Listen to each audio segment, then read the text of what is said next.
1975, a crack commando was sent to prison by a military court for a crime he didn't commit.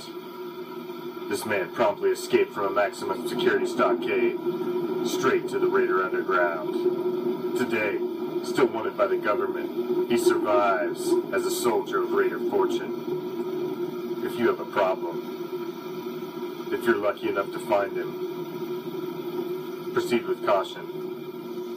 Be prepared. He's known to bring the fire.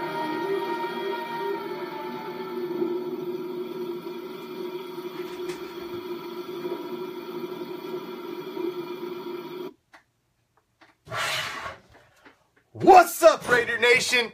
I'm the Commish, coming to you live from Hardcore Challenge Live Studios, deep behind the enemy line. This is Raider Reaction. Tonight, we will be discussing the Derek Carr contract, the Gabe Jackson contract, the 2014 draft class, the NFL Network Top 100, Aussie predictions, the greatest Raiders by jersey number, and we'll end the show with my WTH. What is up, Drea, Chris Lentz, Lines, and rolling back. Oh, we got Little Dead Man up in the house. And, number one for the evening. He's got a tally next to his name for a possibility to win the Raider Reaction prize pack for the month of June. It's Jukebox. Jukebox was in first tonight. He has the tally for 627. Raider Reaction. What's up, Jukebox? Nice work. Nice work. Alright. Set up here. Alright. So how are we doing this evening, Raider Nation? Obviously, it's a slow news cycle in the football world right now. Because, basically, if there's news, like I said before, if there's news this time of the year, it's bad news. Nothing exciting is going on that is good right now. Good is boring right now with what's going on with the Oakland Raiders. So, that's what we want. We want boring right now. Because, he's really not even worth airtime, quite honestly. You know, he was a very small blip on the radar, so a very small blip on the radar. Hopefully nobody even noticed the blip.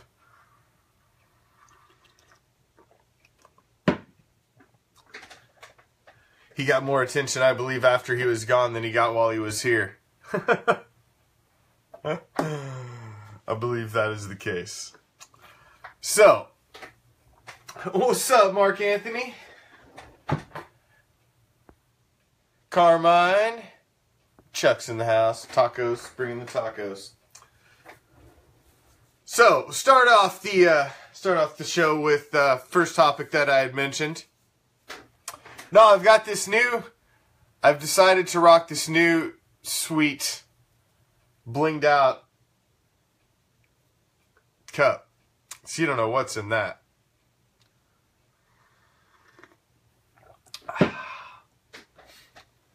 Incognito. And it looks cooler. Look how cool that looks. Come on. See, that's like camo. That's like hater camo. Hater camo. Coffee. I don't drink coffee. I do not drink coffee. Coffee is disgusting. I'm sorry. Makes your breath smell like open ass. Coffee is disgusting. I'll have to walk through. What's up, NorCal Raider Rick? Man, I literally turned on your show as you were saying, like, well, you know, saying your goodbyes and signing off. I was like, damn. I literally got able to sit down, got the baby in order, and I just sat down and you were just signing off. So, thank you for sharing. Thank everybody for sharing, as usual. I appreciate anybody that takes a minute of their time, spend in the evening, any minute of your evening with me, talk some Silver and Black.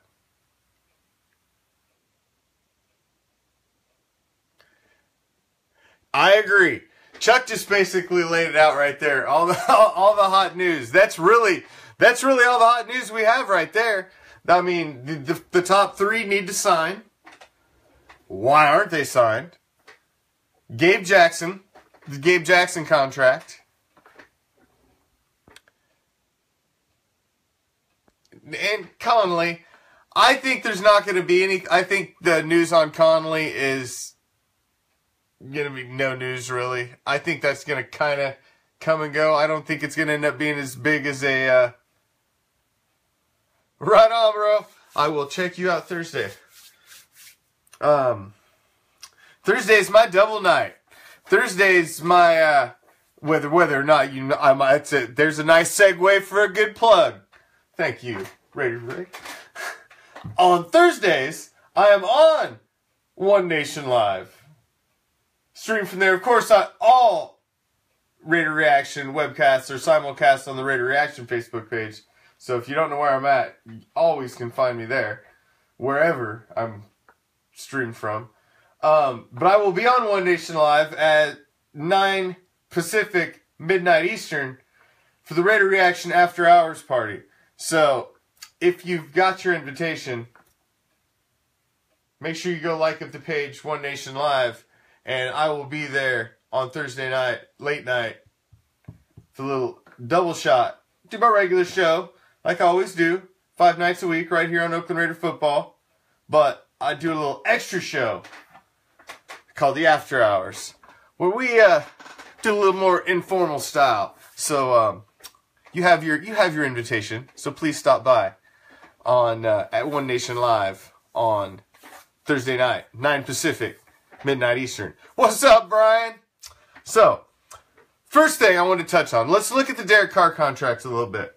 Because when you really look inside the Derek Carr contract, of course everybody's happy with the contract. I'm happy with the contract. You know, he's locked down. 5 years. We don't have to worry about him. And all is well. But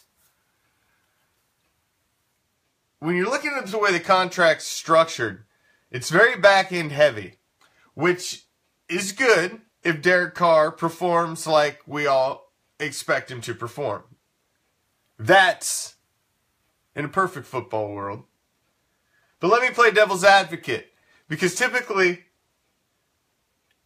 everything doesn't happen perfect in the football world. It has never happened perfect for the Oakland Raiders in the football world. If there was a perfect world, the tuck rule wouldn't exist. The immaculate reception would not exist. A lot of crappy things that have happened to us would not exist if there was such thing. But there isn't. It's not a perfect world in the football world, so things can happen.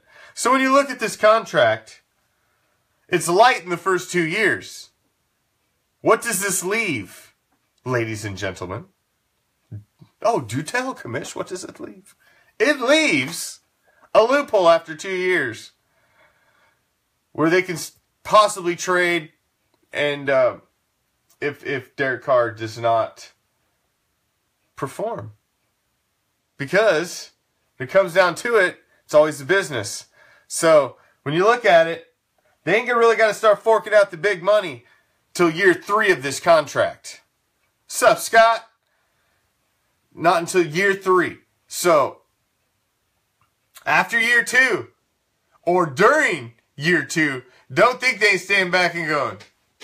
Because if he don't get it done this season, the next season they're starting to look at him and they're like, I mean, that's a lot of coin you're laying on the table, man.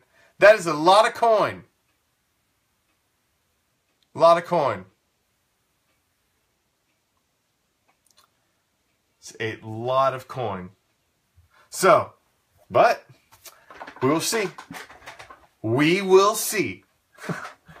I am on the proponent that this kid is The one we've been waiting for. The one we've been waiting for so long. What's up, Raider Natalie? The one we've been waiting for so long.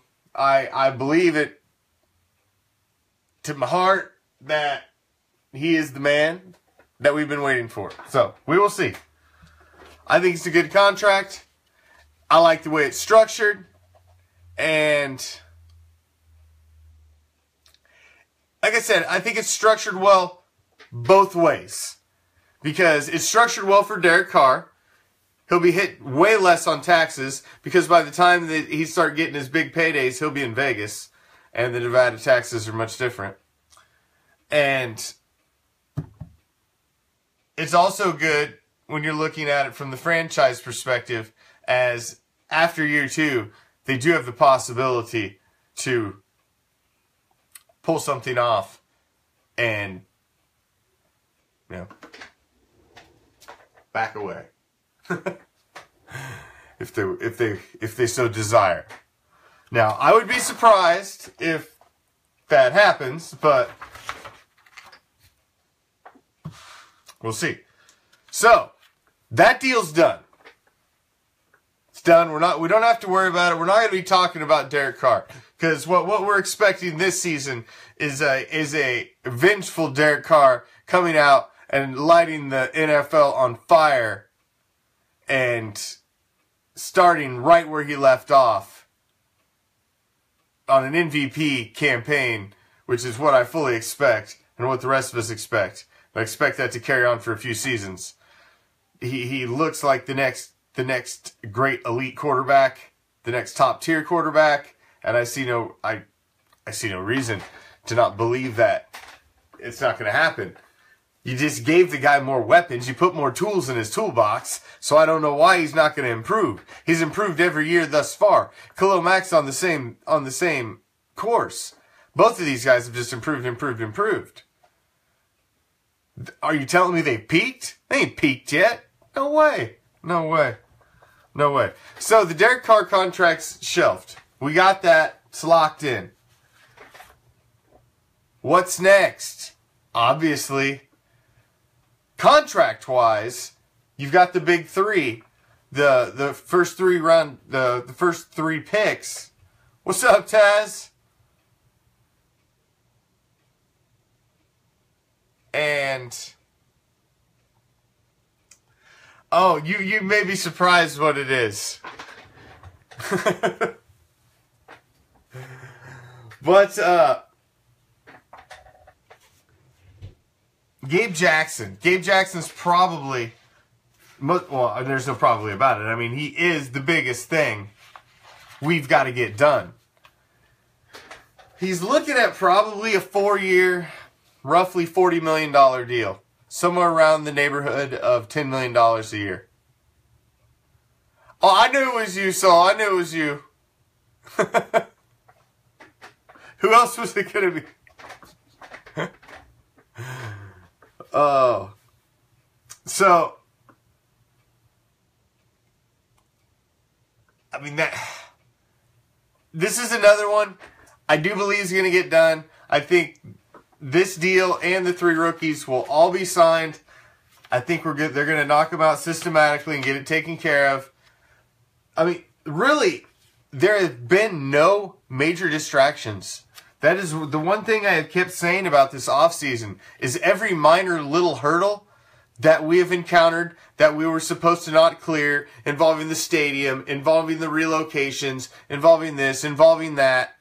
Every little hurdle that we've hit across this offseason, we've cleared it. Kept moving. Next little thing comes up, cleared it. Kept moving. No controversy. Cleared it. Kept moving. You know? The Gary Conley thing. Drafted him. I had all the controversy.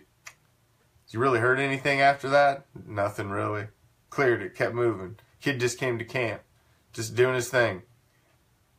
Kept moving. Kept moving.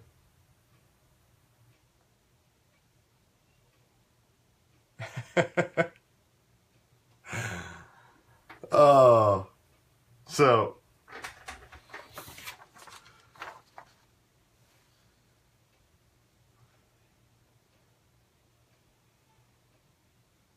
It's just,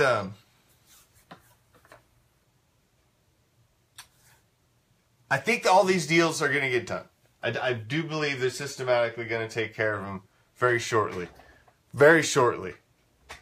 Very shortly.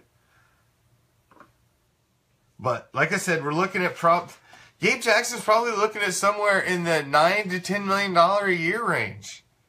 He's going to get paid, and he should get paid. He should get locked up. He should get locked up for a period of time. He should get locked up for a period of time. I completely agree. Completely agree. But it's just another one of them little hurdles. We just hit him and we clear him. We hit him and we clear him. That's all we've been doing the whole way through. The car deal was just another little hurdle. We got there and we cleared it. Now here's the next one, the Gabe Jackson. We're going to get there and we're going to clear it. Because when we go into training camp, preseason, no distractions, man. And I think everybody's on board with that. And there's going to be no distractions. So, I think we'll be solid. I think we'll be solid. What are you talking crazy up here, Soul? Hold on. I don't know this man.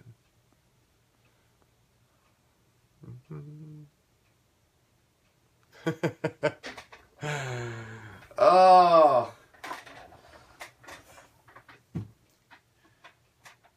Oh, so. I can't wait for preseason either. Preseason is, this is the thing about preseason. So we're all excited for preseason. Till about 5 to 10 minutes into the game. And then we're like, man, I wish preseason get over with. Because you're excited for preseason. And you ever went to... preseason games are brutal to go to. Because nobody cares who wins or loses. The guys you really want to see are only on the field for a short amount of time. I mean, you want to see... I've been to the 4th preseason game before. Because my boss had phenomenal tickets. He's like, here. So I've went and, oh my God. It is like the worst football, NFL football you will ever see. Is if you go watch live the 4th preseason game and you just sit there and you're like, oh my God, please, beer guy, just stay right here. Oh, it's brutal. 8 million? You don't think he'll get up to 9 to 10? The predictions are, I've heard about 9-7 is the predictions that I've been hearing. Is he's going to be really close to 10, but not quite 10 a year. Not quite 10 a year. But the other 3, they need to get signed as well. I mean, we need to sign we need to lock up Conley, Obi. We need to get these guys signed. We definitely need to get these guys signed. The big 3. First 3. Fandrados.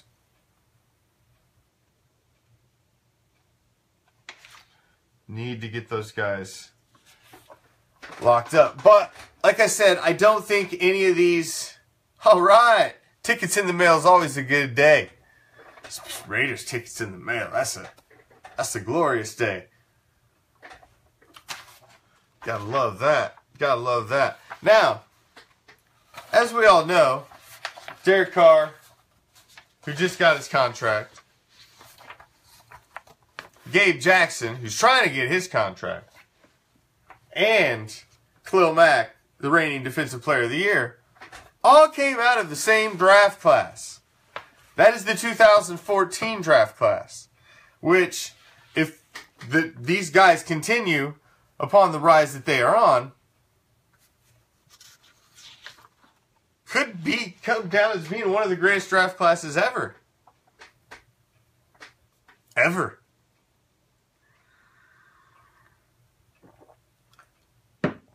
Ever, possibly. So, let's take a look back at the Raiders 2014 draft class. Started off the big pickup. Khalil Mack, first round pick. Already, in only his 3rd year, Defensive Player of the Year. He had amazing statistics last season. Listen, in my league that I'm the commish of, the Hardcore Challenge, we have defensive individual players in our fantasy football league. I have had Khalil Mack on my team for the last 2 seasons as my as one of my just starting individual defensive players. And Khalil Mack scores like a running back in fantasy football. He is a freaking beast.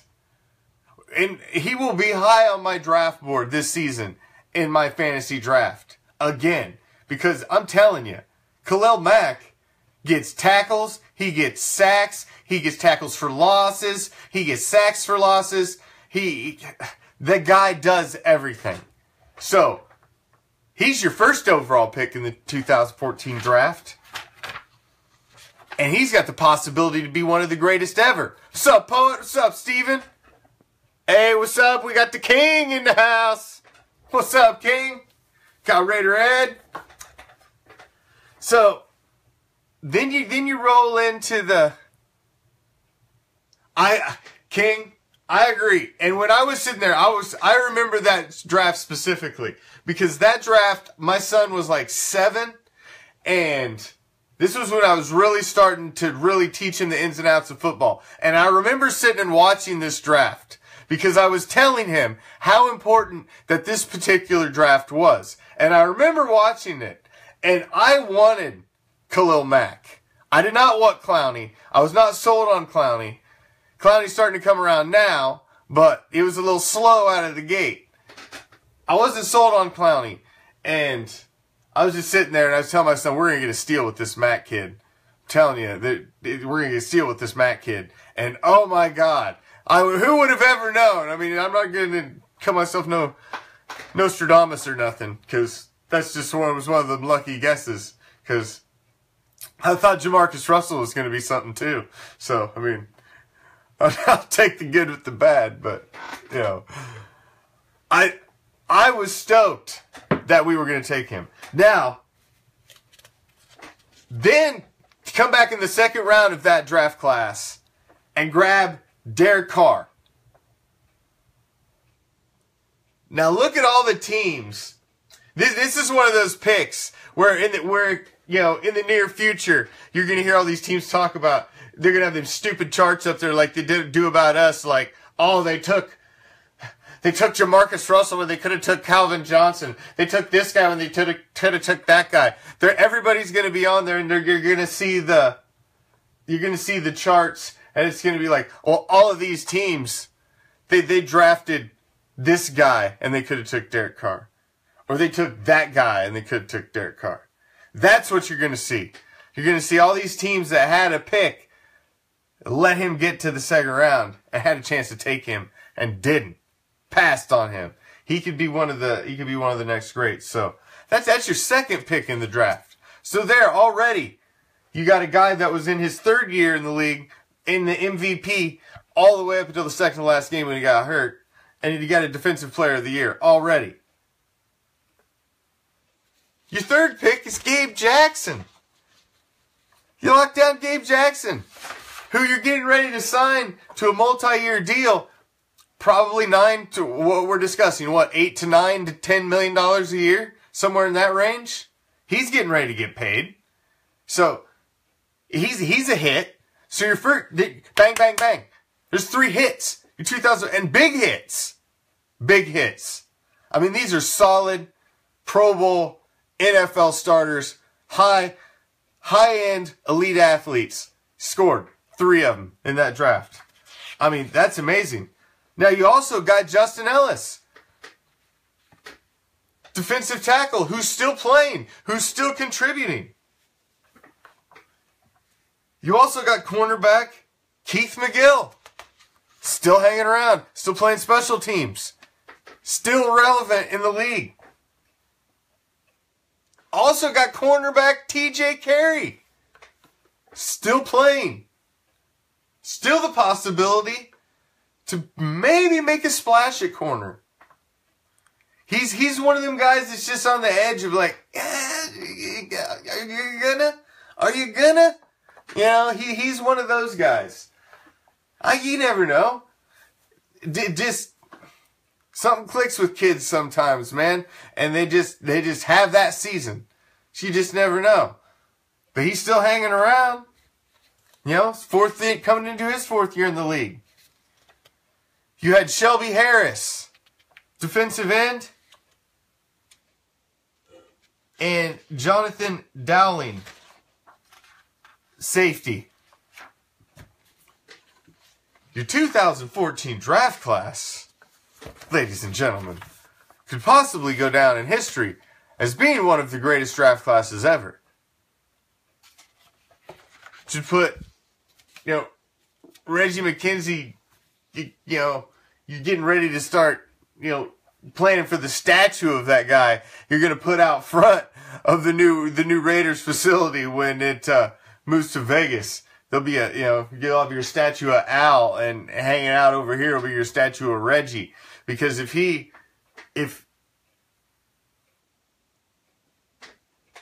Mac and Carr continue to have the impact that they're having, yeah, he could never stay healthy, King. He could never stay healthy. Could not stay healthy. But, I mean, as a whole, Mac, Carr, Jackson, Ellis, McGill, and Carey, all guys that are still playing. Several of those guys playing at a very high level.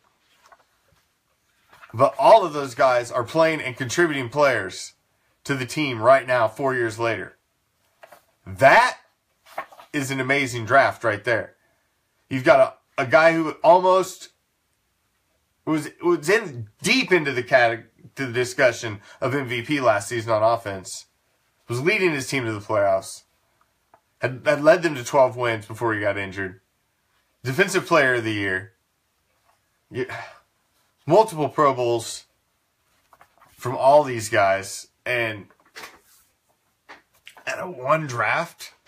One draft! Crazy. Crazy good.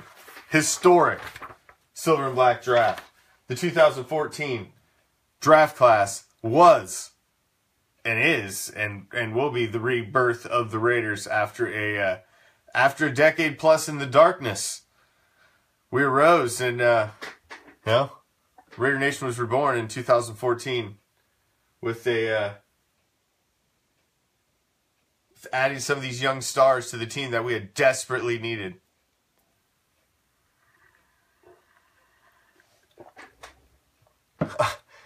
I remember, Adam. Now it's great. We're setting ourselves up to be set up and locked down with talent for years to come. We're gonna have these guys for years to come. What's up, Mike? Now, we all watched it. I touched on it last night a little with Prime, and Prime and I had a little disagreement on this subject, little difference of viewpoint. So the NFL Network released their top 10 last night. Top 10 players, as voted on by the players.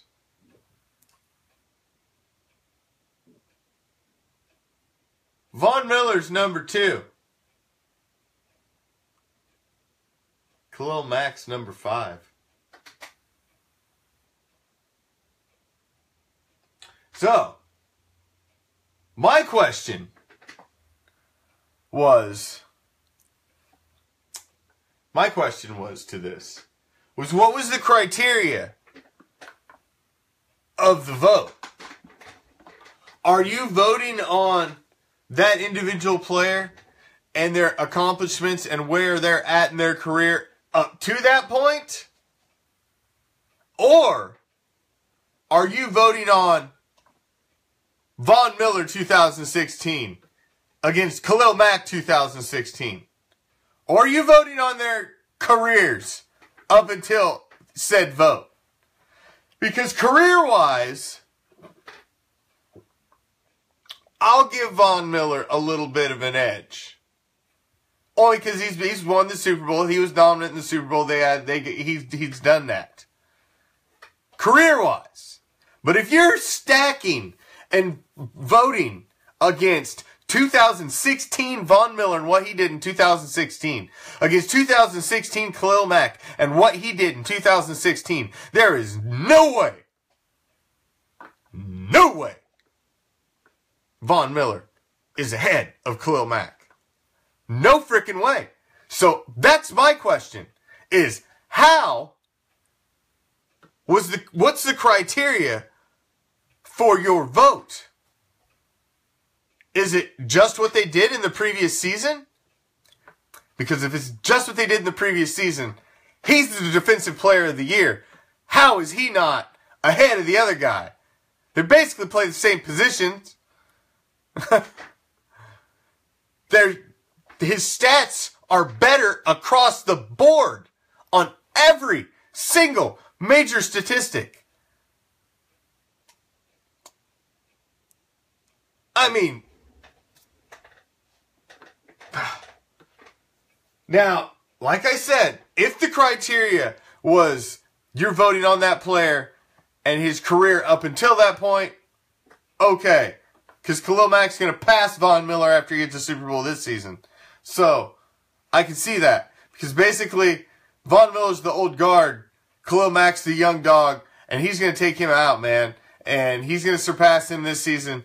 The Raiders are going to the Super Bowl. We're bringing it home. We're winning the Lombardi. And all that will get put to rest. And next season, you'll be talking about, oh my God, the Silver and Black are the first ones to have a number 1 and number 2 on the NFL Players Top 100. Here you see Derek Carr and Khalil Mack sitting at 1 and 2 next season. Because if the Raiders win the Super Bowl, there's a damn good possibility that those guys possible. Good possibility. Those lists they are, John. I agree. They're what we talk about when it's June, because there's nothing else to talk about. They are, but they're the same reason that they have these lists, because it's June and they need something to do too. It's just banter, and it's clickbait, and it's social media fodder. That's all it is. It's just something to keep things moving, man. That's all it is. It's just something to keep things moving. Really, that's all it is. Really, that's all it is.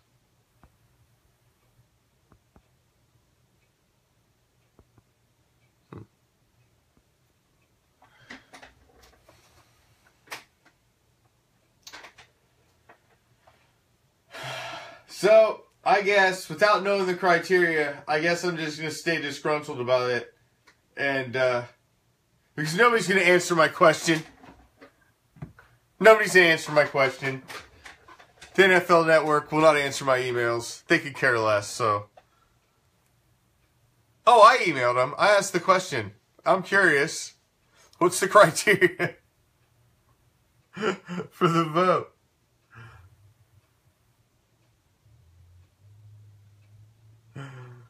They didn't respond. Dirty suckers. It's just polite. At least send me a form back. But, what have you. They did not respond. I even signed it respectfully. It's the commercial. What commercial? So,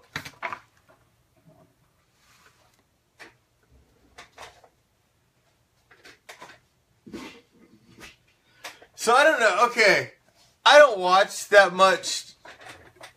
I mean, on the weekends, I check out. But I noticed we had a show host that popped on this weekend. Did any of you guys happen to catch that guy, the Darth something guy? That guy was an interesting fellow. He was an interesting fellow. Seemed a little off. It's almost like he had to have hacked his way in because he would not have been let in, surely, on purpose. So, but yeah, the things you see, the things you see.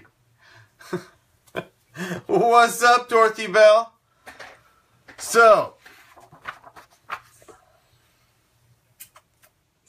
I don't know if you saw this story. This is an interesting story.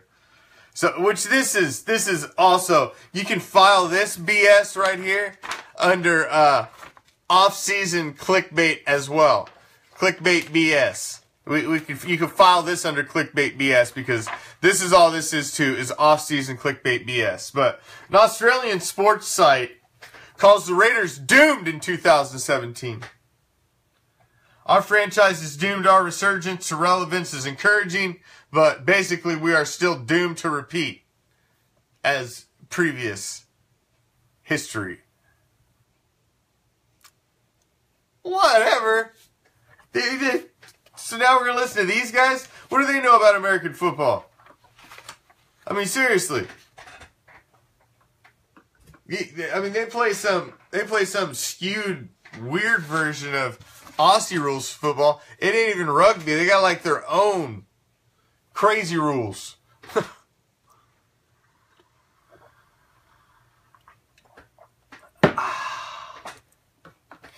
But whatever. Whatever. So yeah, this is absolute lunacy. It's complete lunacy. Complete lunacy.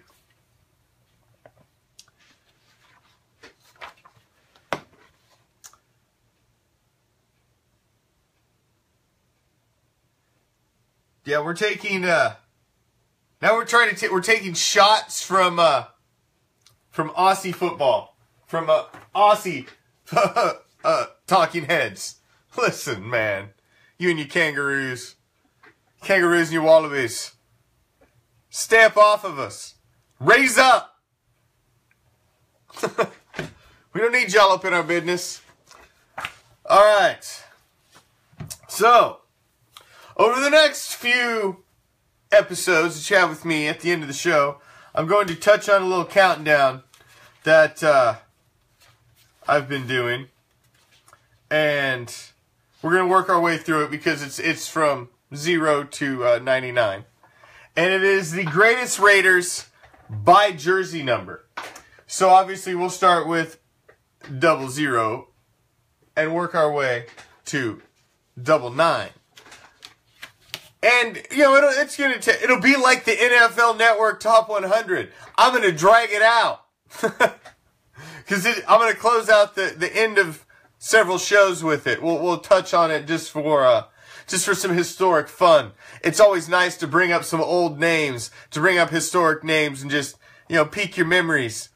You know, to touch your little memory noids in your brain and be like, oh yeah, I remember that guy. Because, man, when I was going through here, there's some names that even I was like, man, there's a name I haven't heard in a minute. So it'll be something fun. Well, I'm going to do it, you know, I won't do it when I've got, you know, guests on. Like, I'm going to do this during Ghost of the Post or nothing like that. But I'll do it, you know, on probably Tuesdays and Thursdays over the next few weeks. Starting this week. Because I'll tell you what. I'm trying to keep it fresh at Raider Reaction because I appreciate anybody coming by and hanging out. And, you know, as we do, as you know, every Monday and Wednesday is Ghost of the Post with Prime and the Commish as we go league-wide, touch on all the hot league topics. Then Tuesday, got the Commish, touch on everything Silver and Black, all the latest Silver and Black news and flavor. Do the same thing typically on Thursday. But on Friday, we're adding a little extra twist, but I'm not even going to tell you what it is. You just going to have to tune in Friday. But I think you're going to like it. I think you're going to like it. So on Friday, we're adding a new little extra twist. And then next week, well, actually, excuse me, we're adding 2 twists this week. Because tomorrow, during Ghost of the Post, we're going to give you exclusively featured during the Wednesday edition of Ghost of the Post, the Prime Cut. Prime's going to bring it to you every single Wednesday during Ghost of the Post. So that will be starting tomorrow, as well as a new special Black Friday edition starting this Friday of Raider Reaction. So tune in for that Friday. And then, next Thursday, we're adding something else to the second half of Raider Reaction, of your Thursday Raider Reaction. So you're getting a little, every night when you tune into Raider Reaction, it's going to be just a little something different. Just a little different football freshness in your evening. Because, I mean, everybody likes a little variety. I mean, it'll always be the same. I'm going to be here. It's always going to be the same. The Shield's always going to be here. But I'm just trying to bring you a little extra freshness. So that next week, on Thursday, we're adding the franchise face-off in the second half of your Thursday Raider Reaction. I'm just going to tease you the name, and that's all you're going to get for right now. And then the following week, we're even adding one more nugget. One more nugget. Another team member is joining Raider Reaction. So, we're adding 2 more team members over the next few weeks for some extra freshness on Raider Reaction to keep it live for you. So, let's start it off. The greatest Raiders by jersey number. Of course, 00. And as Michael said, it's the only number the Raiders don't use anymore is 00. The Raiders do not retire numbers, but the 00 is not used in the rotation really of the NFL anymore. So it's systematically been retired. Nobody will ever wear that number again. 00. Jim Otto. By far, greatest Raider to ever wear that number. Number 1. The greatest Raider to wear the number 1. Oddly enough, there's really not a greatest Raider to have worn the number 1. The number 1 has mostly been reserved for the number 1 draft picks who wear the number. They'll wear the number for a minute and then they'll end up trading it in and getting their own number. But nobody's ever really kept the number 1. And for the few that have, they were not ever going to be listed anywhere near any kind of list of greatest players. Period. So for the number 1, there isn't any in Raider lore. Number 2. Well, there's been some number 2s. We've had the big boat anchor, you know, the $70 million boat anchor, Jamarcus, lazy ass.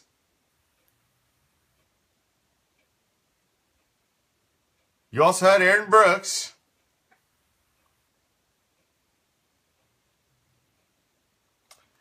But number 2 is Leo Arguaz. He was a 3-year punter and had great statistics. And for number 2, he's basically the best you got. He's basically the best you got at number 2. Punter, 3-year punter, Leo Arguaz. Number 3, the list of greatest Raiders by jersey number. I think we can all guess. Purple Drink. That's right. The old Purple Drink. Oh, Purple Drink and Twinkies. And being just basically a general lazy ass got that guy just about ran out of the league. So he just didn't want. As soon as he got money, man, he just didn't even want to try. It was such a waste of talent. It's unfortunate, but what's up, CC? It's just a general waste of talent. So, for number 3 on the greatest Raiders list by jersey number, obviously, the Mad Bomber, Daryle Lamonica. Michael hit it on the head. Without a doubt. Led the Raiders to Super Bowl II. Was their first Super Bowl appearance. He was the first great Raider quarterback. The Mad Bomber. I mean, come on. And not only that, he's got a sweet nickname. I mean, come on. Who doesn't want to be the Mad Bomber? I mean, sweet. Call me the Mad Bomber. I'd love to have a freaking nickname like the Mad Bomber. I want a cool nickname like that, like the freaking Mad Stork. You know? Dr. Death. The Assassin. I mean, come on. Well, my whole goal in life when I was a kid was just to grow up and be just a little bit of enough of a badass to have a nickname like that.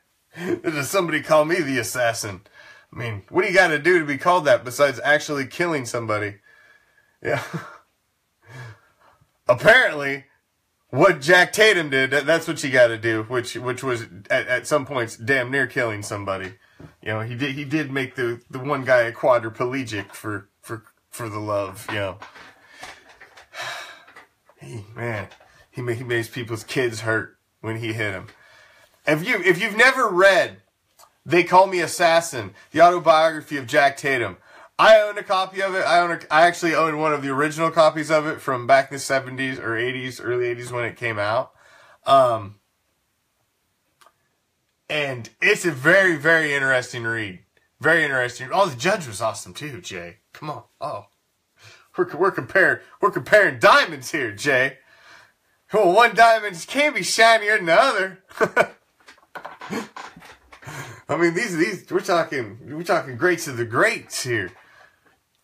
But if you've never read that book, it is a great read. It's a very interesting read. They Call Me Assassin by Jack Tatum, with the help of whoever the heck else was helping him pen it. But it is a really great read, an interesting look into his mindset when he was out there on the field. How he talked about the contest that him and Atkinson used to have, about how they would get points basically for how they knocked guys out and how long they were off the field. If they came back in, it was like a half a point.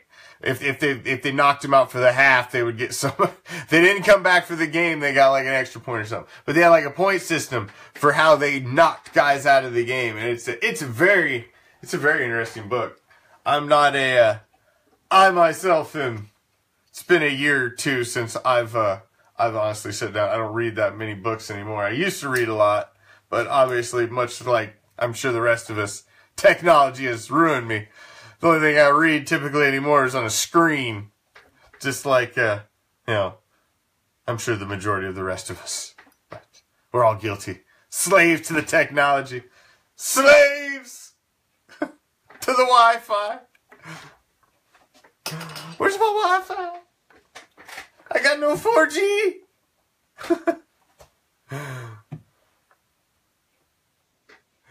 Yes. I agree. I do believe you remember correctly, Mr. J.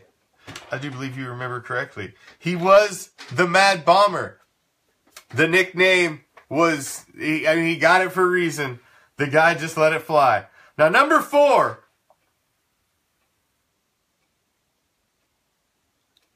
Derek Carr. I'm putting him on the list of greatest Raiders by jersey number. Derek Carr. It's the first new addition, has the new generation. He is by far, I believe, going to surpass anybody who's already been number 4. And it's going to be Derek Carr. Number 5. Now, this guy, I tell you what, I'd seen this guy play a few games in his era. And I watched him play a glorious game at a game in Tennessee once. And number 5 of greatest Raiders jerseys by number is Kerry Collins. And I watched him in a game in Tennessee. I want to say it was 2005, 2006. I went to Tennessee to watch Raiders play the Titans. And Kerry Collins just lit them up, man. It was when Pac-Man Jones was, he may have been a rookie. And he was on the Titans at the time. And, I mean, it was great.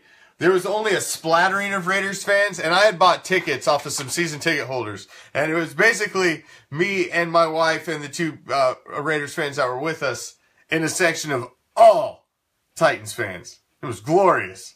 Because And we were just speckled around. It was Raiders fans yelling from, our little sects around there, and we cleared that whole section by like the late third quarter. It was great. It was a glorious game. And that's about the best memory I have of Kerry Collins. Because other than that, yeah, he was mostly a dumpster fire as a Raider. Number 6, Mark Wilson.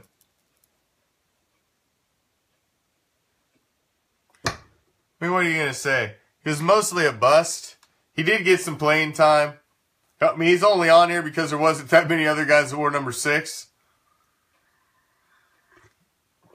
But he was around for a while. He was in the Plunkett era. And, he was around. And he's on the list. He's number 6. Number 7. Here's a name from the past. Because down these low numbers, it's going to be mostly kickers. Jeff Gossett is your number 7. Number 8. Another kicker. Possibly the greatest punter of all time. Ray Guy. Hall of Famer. To get into the Hall of Famer as a punter, man, you got to be good to get in the Hall of Fame as a punter. You got to be good. Oh, my God, you got to be good. And another punter who, man, if the other guy wasn't Ray Guy, you got to look at Shane Leckler as possibly one of the greatest punters of all time, too. That dude his punting was, when we got rid of him, I was shocked. But then, I realized we had Marquette King shortly afterwards waiting in the wings, and I seen what Marquette King was bringing to the table. And I wasn't terribly shocked, but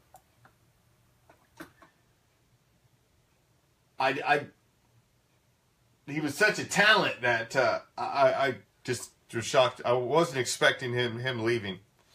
Number 10 is Chris Barr, 9-year punter for the Raiders from 80 to 88. Raiders' third all-time scorer.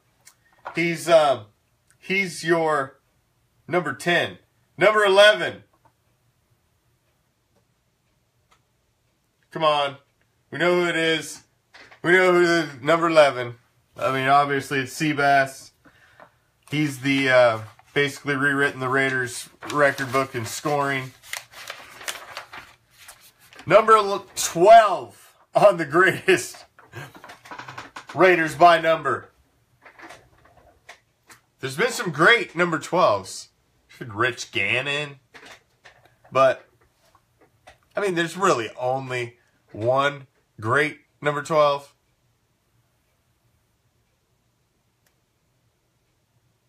Yeah, I am too, Michael, because the Kings worked out all right. Mike's correct. It's the Snake. Could be nobody else but the Snake. He's number 12. Now, number 13. See if you can guess.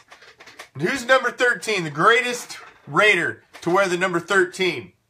Audience participation question. Audience participation question. I throw it to you, Raider Nation. Who is the greatest Raider to wear the number 13? Dun, dun, dun, dun, dun, dun, dun, dun, dun, dun, dun, dun, dun, dun.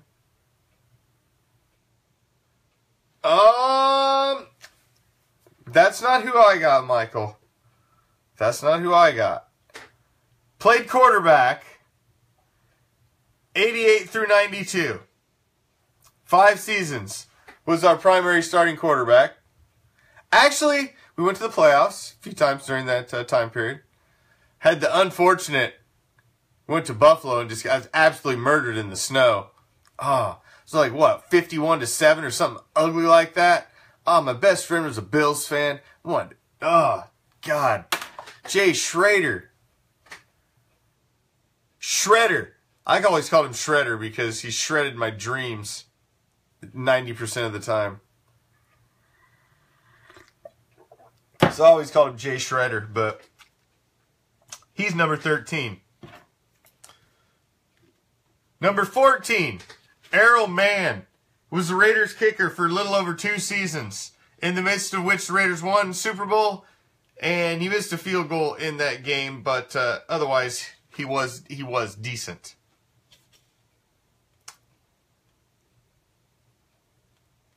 15. Number 15. Tom Flores. Raiders' first quarterback in franchise history. Played for the Raiders for 7 seasons. Made the Pro Bowl in its final season. And went on to be coach of the Oakland Raiders. LA Raiders. And won 2 Super Bowls. Tom Flores. Number 15. Number 16. Again, I'm sure you can guess who number 16 is. The greatest Raider of all time. Number 16? This one's a toughie, because there have been some great 16s. So this one could be up for debate. Who the greatest Raider that wore the number 16 is. You stand 2 quarterbacks side by side. Is it Blanda? Gannon was 12, Tana.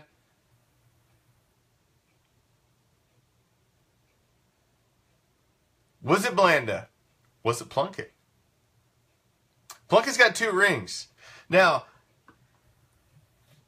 maybe I'm just soft because I grew up and Jim Plunkett was my personal favorite quarterback when I was growing up. And so maybe I'm soft on Plunkett a little bit. But to me personally, rings are a statistic in themselves. And that man has 2, and that's a big statistic to me right there. But it's George Blanda. He's the greatest Raider to wear number 16. And I would say Jim Plunkett would even tell you the same thing. I'm willing to bet. I would say Plunkett would tell you George Blanda's a greater Raider than him in the lore. And we'll stop right there. We'll stop at 16. So on Thursday, we'll pick back up there. And we'll start off at number 17. That's all right, Steven. We're not grading you. Now, always like to end my show with the WTH. Now, typically my WTHs are Raider-related, or at least NFL-related. Sometimes they're sports-related. Sometimes it's just something that absolutely just chapped me during the day, and I just use this forum to vent. So, you never know what my WTH will be. I mean, but typically it's football or sports-related. But today, it just may not be. You see, I mean, you guys don't know what I do for a living, and, you know, you probably don't care. But I work in the industry of building things. I have my entire life. I can build anything, and I can put anything together. I know how it has to happen. And not only do I know how it has to happen, I can physically do such at a very high level with my own hands. So, when I'm having, I have the things that I've done in my 20-plus year career in the industry that I am in. And then I'm tasked to do this simple thing, is put together a baby crib, a child's crib, where it only requires a screwdriver in which to put together. So, I mean, as being a professional, I as well have a cordless drill with me, screwdriver, and, you know, so. First off, the entire thing is put together with all Phillips screws, except for 4 screws out of the whole thing, which require this funky wrench to use. Now, why could you put the whole thing together and use 2 different styles of fasteners for one? And then it goes together with all these weird cammed things that I had never seen before in any manner. I mean, it was like IKEA from hell. And I'm telling you, man, this thing, I don't know who engineered this thing and how it was put together. But good Lord!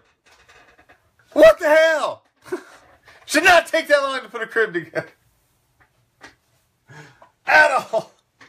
I am more than capable. So I could only, even that's what my wife was saying. She's like, you are like the most capable person I know at putting anything together. I'm like, I know. I could just imagine what some poor schmuck who's got like no motor skills at all, who's like, I got this crib I put together for the little guy. And, oh, the directions were horrid. There were no direct. You opened it up as like a picture. Like, here's your parts. This is what it looks like when it's done. You need these tools. Get to work, Joker. That was basically your instructions. But what the hell, man? Engineers that make this crap, they never put it together. They just draw it up on paper. That should work. That should work. Yeah.